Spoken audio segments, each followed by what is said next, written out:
Welcome back to Above the Grain. I'm Aaron Moore, and today is delivery day. If you remember, this mid-century modern Rosewood Credenza has been stripped, sanded, repaired, stained, sealed, and finished to perfection. If you remember a few episodes back where we disassembled it, I'm going to add those links down below so you can watch those. But this thing came in pretty rough shape, faded, chipped, had a large piece of veneer missing. That's all been corrected. Now it's time for me and Ivan to load it up. We're going to wrap it with blankets and some stretch wrap, get it loaded in the truck, and head down to Dana Point. It's really important to take care of all this work that you've done. Wrap it up in a really high quality blanket. We're going to use probably 2. And then, as much as of a waste that it is, you really want to use stretch wrap to hold all these blankets tight. And I'm going to do something kind of unique on this one. Let's see if I can get this set up first. I'll show you. And I have reasoning for it, and I'll explain it. We have a large piece of foam that we get back from shipping.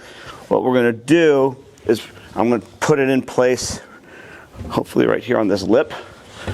We're going to do this because these doors will want to slide when we're driving. So when we wrap it up like this, it's going to be hard to hold right now without Ivan's second hand. But what we're going to do is wrap it up, then we'll stretch wrap it around the middle of the belly to hold this tight so these doors will not slide while we're in transit, meaning they won't dent or hit something really hard when we stop on the brakes and maybe scratch up a piece that, a section that has been restored. I don't want to damage anything. So I said, it's not going to hold right now. We'll do that in a few minutes. So we got it in place, and I'm going to get a little dizzy here for a second. Wrap up, make sure these corners get hit with the stretch wrap. I said it's really important to take care of it. I've had so many people come to me on delivery days of their own jobs, and they scratch something, a shipper, damages it. Like, just take a little bit better care of the projects, and you won't have anything to worry about. So what I'm going to do now, Ivan's going to hop off the camera. Him and I are going to teamwork this and go around in a circle here in the middle to make sure that it is this foam stays nice and tight against the cabinet.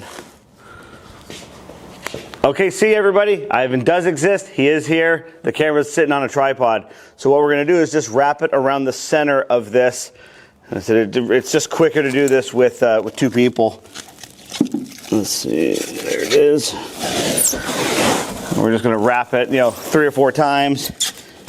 This will give it that strength that it needs to hold the foam.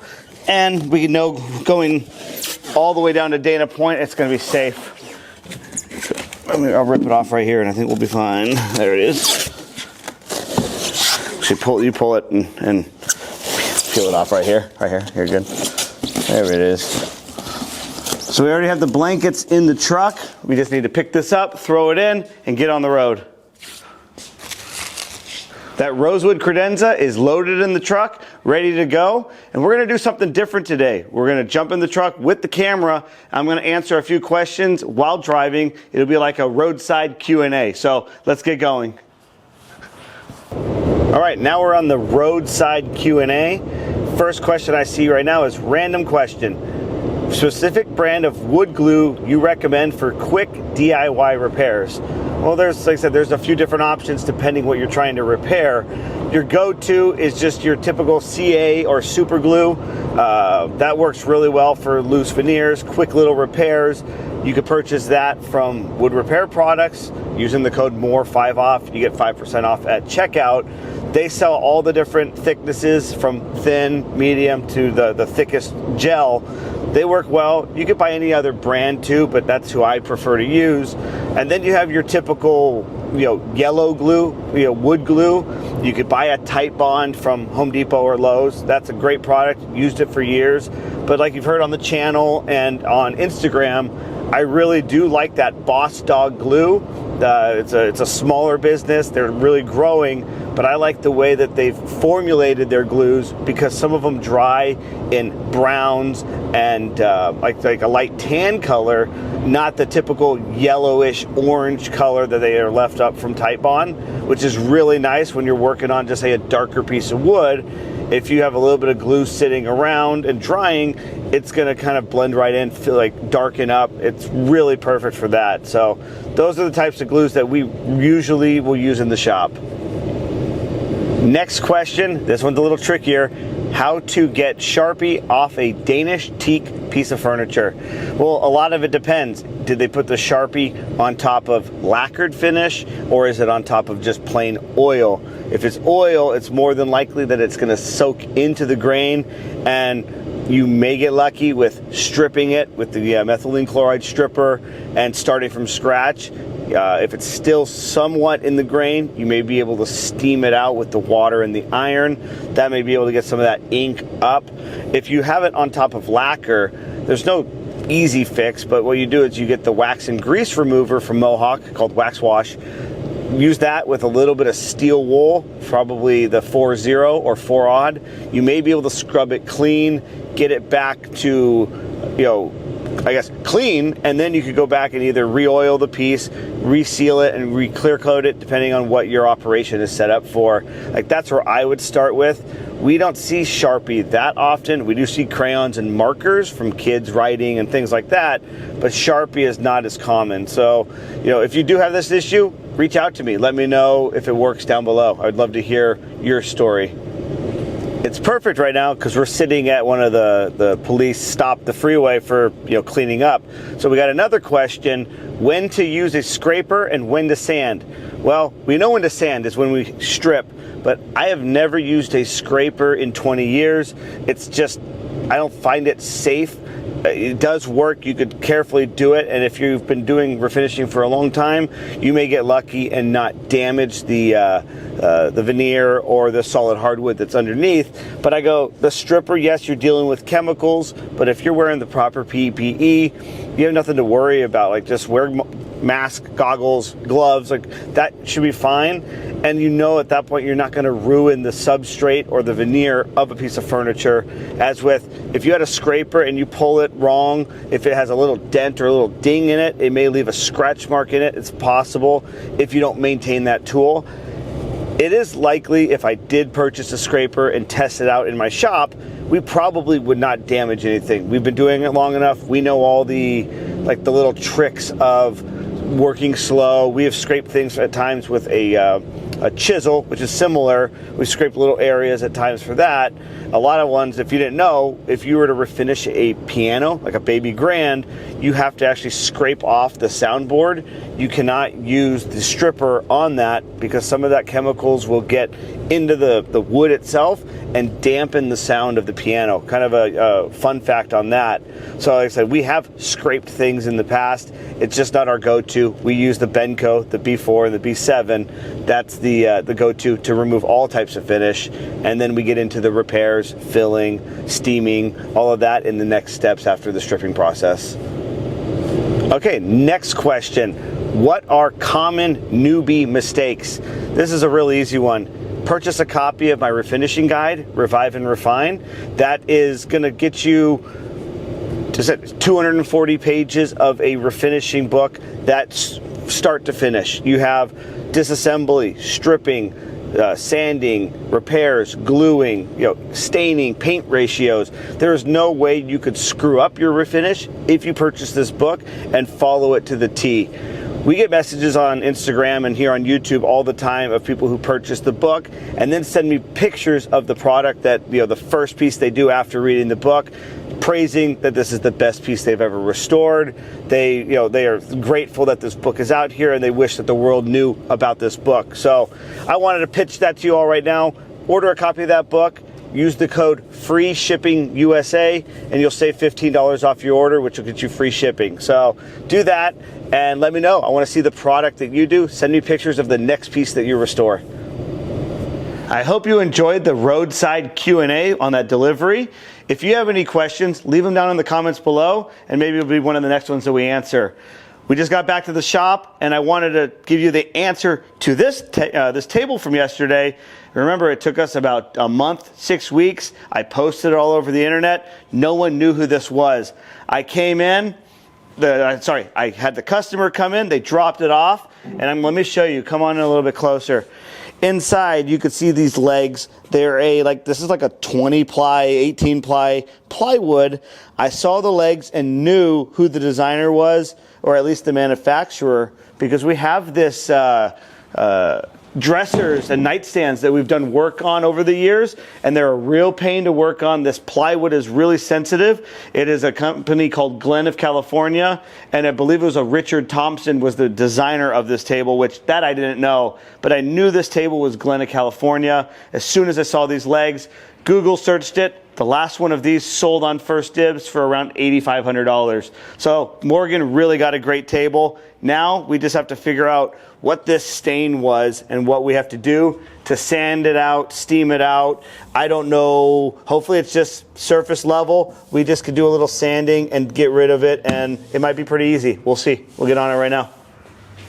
All right, got the Makita sander all plugged in. What I'm gonna do is I just wanna get this ring out first, this stain. We're gonna sand this area and kind of see what happens. Let's just see. Hopefully the sandpaper will fix all of it. We don't need to do anything extra.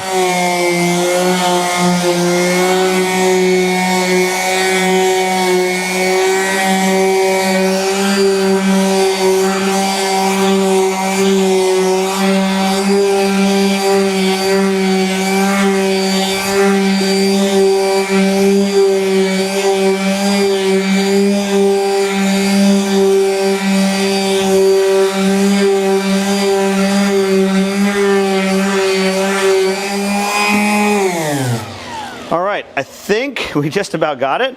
I'm gonna use a little bit of my wax wash. So yeah, there you go. It's all gone. So at this shop, we like to figure out why these problems occur. Why was this stain here? And I take the pieces of the puzzle. The customer told me when they bought it from the original owner, it had the thick pads on it, and when the leaves, which are behind you guys can't see it, the leaves are pretty dry. So my assumption was that something oil-based, either grease, God knows, just water even, wine, something. Wine would have left a stain there. I don't think it was that, but just something oil-based got in there, olive oil even, soaked into the fabric of those thick pads that were real popular, and then it sat there in that weird pattern and just rehydrated the wood. So the color that you saw when it was really dark was the pure color, the natural color of the wood, because everything else was faded, dried out, kind of looking aged, which is what the leaves look like. This was just exposing the good part of the table. And right now, like I said, it looks like it was a simple strip it down, resand it, and sand it. Obviously, that's what I just said, but just sand it, and we'll just put it back in the booth. We have another couple, hour or two. We'll get it all sanded and get it back in the booth probably tomorrow. Okay, I am back now. We're gonna let Morgan's table sit a little longer. Back to reassembly. I want to get these last few pieces assembled so they're ready to go. This one here, I can't tell if it is just polished stainless or if it's chromed. I think it's polished stainless. So what I'm going to just do first, you saw me a few days ago in a previous video, just cleaning it up so I could send the customer a picture to get approval on if we should, clean it up or send it to the professionals to actually polish it with big machines. This one here, I think we were good enough that we just give it a few, 2 or 3 times with the Brasso, get it to really shine up, polish up. I don't think I could get this under the buffing wheel like yesterday's video. I want to say this was more of it needs to be hand done. And once we're done, if it's still not up to our liking, it could always go to the metal refinishers later. Just trying to get all that surface dust off of it from just years of sitting around. I said it's one of those weird ones. It's not shining up, but it's also not dull. It's like right in the middle, kind of borderline if it's going to be good enough for this piece. We're going to play with it a little bit more, do a few more times, see if we can get it to shine up. Put a little elbow grease into it.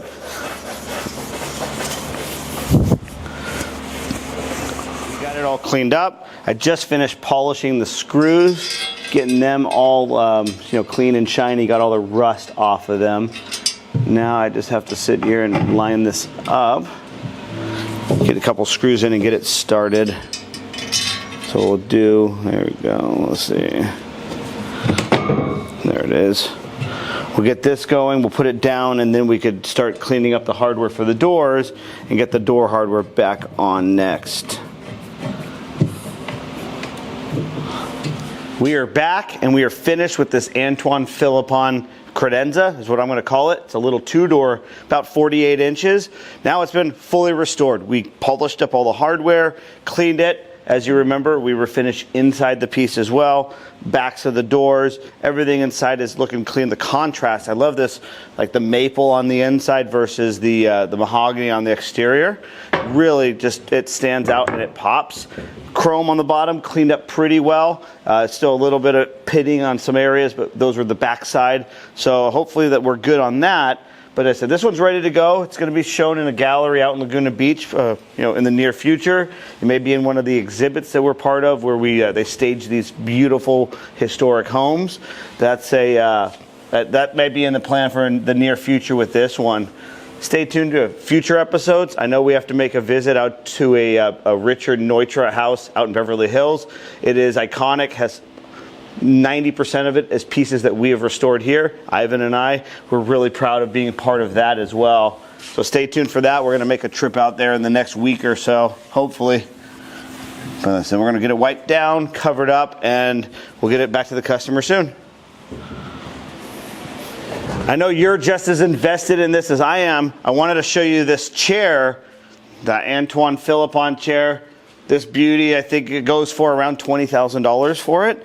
But right now, as you can see, it doesn't look like much. All we've done is the frame. The metal at the bottom is at the chrome shop, if I remember right. And it's going to go to the upholstery for some new fabric. Right now, if you remember a few episodes ago, this panel was one of the toughest panels to get out because they glued it to the chair itself. If you look at the back, now that it's all done and clean, it has these little clips here, which over time, they don't really work well. They fall out, like these guys don't hold on very well. So like I said, let me set it in. Let's see if I can get it in there easily. I don't really want to damage it. So, but it goes in and it slides. Let's see. There we go. So it goes in and just locks into place, but it still could fall out real easy once all the fabric goes in. So what they did on the last one is they glued this piece to the chair so it would never move. Really genius, really smart to do. Made it really difficult for us where I thought we were going to break the chair. So make sure to go back to one of the previous episodes and you'll see, you know, that whole debacle. Next week, it'll go to the upholstery shop over at Luis's and start getting worked on. Now that that is all done, let me show you what's in store for tomorrow. We're going to finally get on to removing the shock mounts. We just ran out of time today on these Eames chairs. If you want a long form video showing you step by step ratios, everything above that, I do have that in my private refinishing community. I'll put the link down below. It's a 48-minute video that we filmed in here of removal, reassembly, and then final completion of this Eames chair. If you like in-depth like restorations and how-tos, that'll be your video. As we work our way down the shop, you're gonna see, I'm gonna work on that tomorrow. Ivan is gonna get working on that American by Martinsville dresser, and then that Paul Frankel little nightstand. It's already gotten stripped. It's ready to go. Tomorrow we can start sanding it, doing the repairs. And then in between, probably after the shock mounts are on, I'm going to start working on the dining table top for that Glenda, California piece for Morgan. That's going to get worked on. And then we'll see where the week takes us. See you guys later.